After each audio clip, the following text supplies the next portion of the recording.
Okay, so the second heaven is something I've been wanting to talk about for quite a while now because it's a pretty vast topic, but there's, I think, a lot of confusion about it in several different ways that it can lead to error in rather different directions, actually. And I suppose talking about the second heaven really is to talk about all three, but I wanted to focus on the second heaven specifically, really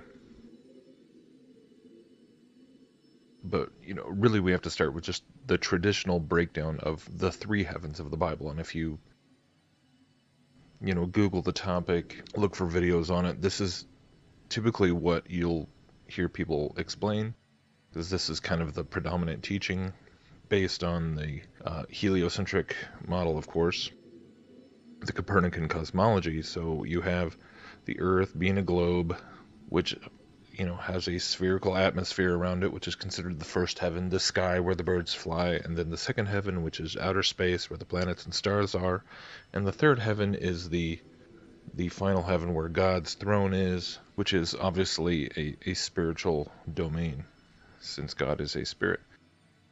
So obviously once you come to understand that the original biblical cosmology is much, much different, and that they really truly believed this, and this is actually what the Bible teaches, and that the earth really is flat, that there is some kind of a firmament above, and that the sun, moon, and stars are within the firmament, etc. This model starts to break down very quickly, in the sense that there is no three-dimensional physical space outside the three-dimensional physical space of the atmosphere, right? So in that sense, in the Copernican model, the first heaven and the second heaven are really just the same. The only difference is that the air, right? Which is kind of weird, because supposedly there's other planets out there and some of them have atmospheres, which would mean that they have their own little so there's multiple first heavens, right? I mean, according to that logic. It's kind of funny because I did come across this little diagram that somebody made, because obviously they had kind of thought about that and were trying to, they were kind of trying to rationalize through the implications of that. So apparently there's lots of firmaments out there and lots of heavens, and it gets very convoluted. That's the whole point. And so essentially what you have is that, according to this sort of materialistic approach to the heavens, where you believe in outer space and you believe in the Copernican model, it gets really complicated really quick and doesn't make any sense, because it's all just physical. Now, of course, most Christians who believe in this three heavens model, they do believe in a spiritual realm. They do believe in angels and powers and principalities and heavenly places and so on. So the question is like, well, what does that mean? Where are those heavenly places? And that's when you get into, that's hyperdimensional. So in a sense, they hold to this three heavens idea, and of course the third heaven being spiritual and therefore hyperdimensional, but then the hyperdimensional spiritual realm sort of overlaps everything. And in some ways, I think this is why a lot of those folks actually reject flat Earth, is because they assume that it just reduces everything to like in some ways like the Mark Sargent idea, where everything is just like a physical Truman Show kind of world, which is absolutely not what the Bible describes. So in reality, the biblical enclosed cosmology, the flat Earth cosmology, has a physical Earth with physical pillars probably somewhere, some kind of physical firmament, it would seem, with waters above. I mean, water's physical. If the expanse of the sky, the firmament, is separating the waters from the waters, then there's, it has to be a physical barrier at some point. But this does not mean that all these things that are within the firmament, the sun, moon, and stars, are purely physical aspects of creation in the same sense as, rocks and trees and mountains and everything. And this is what many people are coming to understand, is that these are hyperdimensional aspects of creation. These are actually very much interwoven with the angelic realm, and this starts to make sense when you understand how much the Bible talks about the stars and the angels and everything else. The stars and the angels practically interchangeably. So it does get confusing for those people trying to maintain this Copernican cosmology. What does outer space have to do with the spiritual realm? They don't really seem to know how to connect those two, even though they imagine that there is a connection somehow. It doesn't make sense. Now, from the enclosed cosmology, what we understand is that, yes, it's all very close and immediate, and yes, it is very hyperdimensional, interdimensional, and there is overlap, because obviously the sun, moon, and stars are things that we can see with our three-dimensional eyes, with our physical eyes, and feel the sunlight on our body. But at the same time, those things are not limited to our physical dimension. So you start to understand that, wow, the spiritual realm it really is all around us and above us, and it does become it becomes more literal and far less removed than the Copernican cosmology makes everything. It's right there. It's right above us.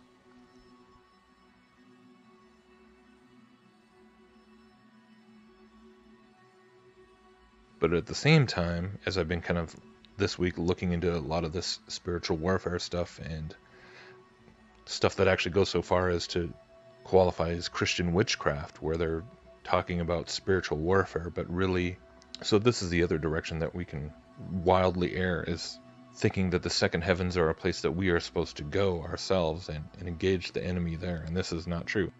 So on the one end of the spectrum, you have the biblical creationists who are trying to harmonize the Bible with Copernican astronomy and all the various facets of scientism, and so effectively they lean towards materialism or deism, really. It's kind of a blend where the supernatural is believed in, but it's much more hypothetical, much more removed from your day-to-day life. But because they don't understand the occult foundations of all those ideas that permeate, astrophysics and everything, you follow that to where it is nowadays, where they're talking about string theory and wormholes and the multiverse and all these things, which in a sense translate right back around to the other side of the spectrum, which is the traditional New Age and occult concepts of the second heaven, or the astral realm, or whatever you want to call it. Which, honestly, the more I look into it, I realize that this is where all these concepts of quote-unquote outer space and alien worlds and wormholes and portals and things, this is where it all came from. These were the first astronauts, quote-unquote, which literally translates to star sailors, star navigators, star travelers. The first star travelers were who? The Fallen Watchers. And then after that, people throughout the centuries who have gotten into all kinds of pagan occultism. The whole topic of stargates, right? It's a whole thing in itself. Various temples and monuments and ideas of specific places in the world that are more conducive towards interdimensional, contact and so on. So there's a large segment of the population that is so entrenched in the Copernican, materialistic, scientistic cosmology that there's little understanding of what Satan is doing, right, or might be doing with things like NASA, with things like CERN, and understanding how this could all be part of just one big agenda, one big project that's being constructed, right in front of our faces, and we think it's about putting little men in suits on the moon. Well, maybe they are. Maybe they are going to the moon, but if they are, it's not in the physical sense. It's not, they didn't ride a rocket ship for 3 days and go, play golf on the moon. It's the reality of those things is interdimensional. It's within the firmament, and it's right up, and it is in the sky to a large degree. So the other way that Christians can err, that we can go to the other extreme, the other end of the spectrum, is by then embracing the reality of these spiritual realms that are, below the highest heaven, below the third heaven, below the throne of God, but that are in the spiritual realms, these heavenly places, the heavenly dimensions, where more and more teachers today are teaching that this is what spiritual warfare means, is that we go into these realms using various practices that are actually from the occult, and engaging demons and engaging fallen angels and engaging other, presumably other occultists and witches who are doing astral traveling and things like that. And this is disconcerting, to say the least. And in some ways, just the more I kind of look into this, the more I see how you know, the more I really do see how multifaceted the whole deception is. As the old saying goes, there's more than one way to fall off a horse, right? So on the one side, you're reducing the reality of the supernatural to almost nothing, and being naive to it, and then the other extreme is to have an unhealthy fascination with direct spiritual experience, to the point where we start imitating the occult, thinking that we're learning the secrets of spiritual warfare and so on, when in reality you're just falling for the same seductive lies that people who get sucked into the New Age and witchcraft do.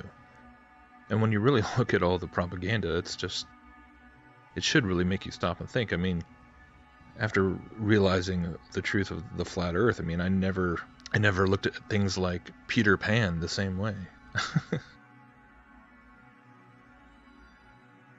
What do they say in the movie? Second star to the right and straight on till morning. You know, I used to always think that was so weird when I was a kid. Like, what? Like, who came up with this idea? Like, who? You know, I always thought it was just so kind of odd that they flew up into the sky and, you know, went to a star and they were in this other world. And, you know, now it's like the occult symbolism there. You know, with the Pan character. I mean, hopefully we all know who that actually represents.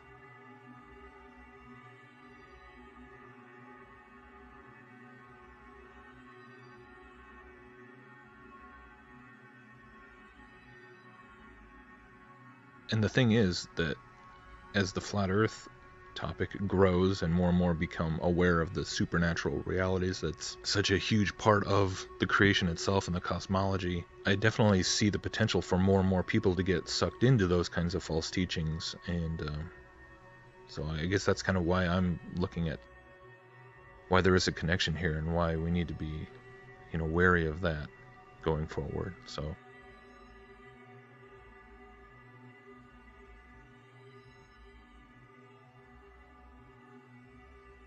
I'll probably be talking about this more in the future as well.